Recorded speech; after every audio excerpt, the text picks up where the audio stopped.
Hello दोस्तों, नमस्कार। GSR गुरु YouTube channel में आपका स्वागत है।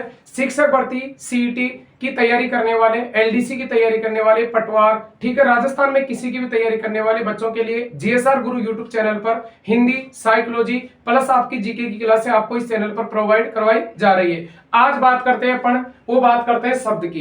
देखो, शब्द किसे कहते हैं। सबसे पहला क्वेश्चन तो ये आता है कि शब्द किसे कहते हैं। तो भैया, शब्द की परिभाषा है कि दो या दो से अधिक वर्णों के परस्पर मेल को क्या कहते हैं? शब्द कहते हैं। सबसे पहले अपने मुंह से निकलती है ध्वनि। अपने मुंह से क्या निकलती है? ध्वनि निकलती है। इसके बाद ध्वनि का लिखित रूप होता है वर्ण। ध्वनि किसे कहते हैं कि मुंह से निकले हुए जो वाक चिन्ह होते हैं, बोलने वाले चिन्ह होते हैं, इन बोलने वाले चिन्हों को अपन क्या कहते हैं? ध्वनि कहते हैं।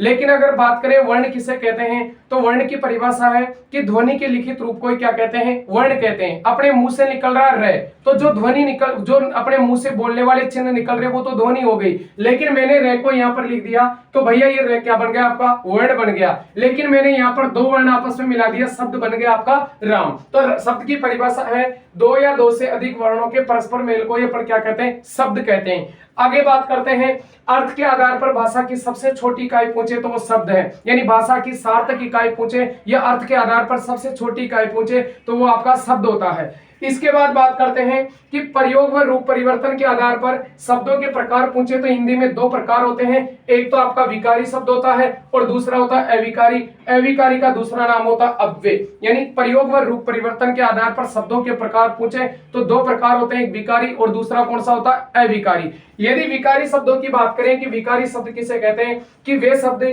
जिनमें लिंग, वचन, कारक व काल के अनुसार परिवर्तन होता है। यानी व्याकरणिक कोटियां अपनी लिंग, वचन, कारक और काल इनके अनुसार जिन शब्दों में परिवर्तन होता है उनको विकारी शब्द कहते हैं। लेकिन वे शब्द जिनमें लिंग, वचन, कारक और काल के अनुसार कोई परिवर्तन नहीं होता है उनको अविकारी या क्या कहते हैं? अव्यय कहते हैं। लेकिन इसके बाद क्वेश्चन पूछता है कि लिंग शब्द का शाब्दिक अर्थ होता है भैया पहचान। लिंग का शाब्दिक अर्थ क्या होता है? पहचान। लेकिन वचन का शब्द का अर्थ होता है संख्या। वचन का अर्थ होता है संख्या। कारक शब्द का शाब्दिक अर्थ होता है कार्य करने वाला और काल शब्द का शाब्दिक अर्थ होता है समय। यानी इन चारों के अनुसार जिनमें परिवर्तन होगा वो तो विकारी होंगे और जिनमें परिवर्तन नहीं होता है वो आपके कौन से शब्द होंगे? अविकारी या अव्यय। लेकिन हिंदी में विकारी शब्दों की संख्या पूछे तो 4 होते हैं और अविकारी शब्दों की संख्या पूछे तो वो भी कितने होते हैं? 4। यानी अपने विकारी 4 कौन कौन से होते हैं? संज्ञा, सर्वनाम, विशेषण और क्रिया। यानी अपने को क्वेश्चन इसमें ये पूछता है कि हिंदी में विकारी शब्द कौन कौन से होते हैं। तो अपने हिंदी में विकारी शब्द 4 होते हैं।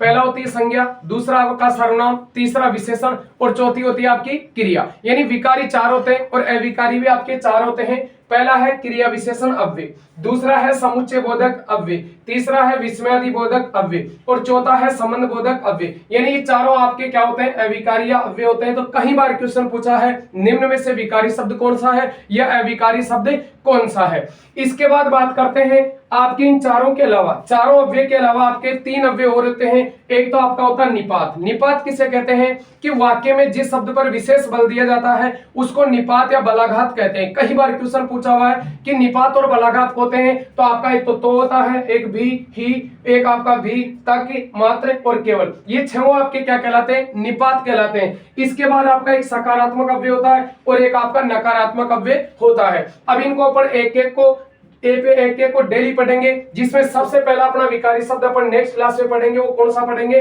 संज्ञा पढ़ेंगे। इसलिए हिंदी पढ़ने के लिए रीड पात्रता हो, सेकंड ग्रेड हो, फर्स्ट ग्रेड हो, ठीक है, चाहे सीटी वाले हो, एलडीसी, पटवार की भर्ती की तैयारी या राजस्थान, जैसे अगर बात करें राजस्थान एसआई की बात करें या डिप्टी जेलर की बात करें, तो जो भी बच्चे इसके राजस्थान में जैसे हिंदी से संबंधित सब्जेक्ट की तैयारी कर रहे हैं वो आप जीएसआर गुरु यूट्यूब चैनल पर जाकर उसको सब्सक्राइब करें, शेयर करें, लाइक करें। थैंक यू, धन्यवाद।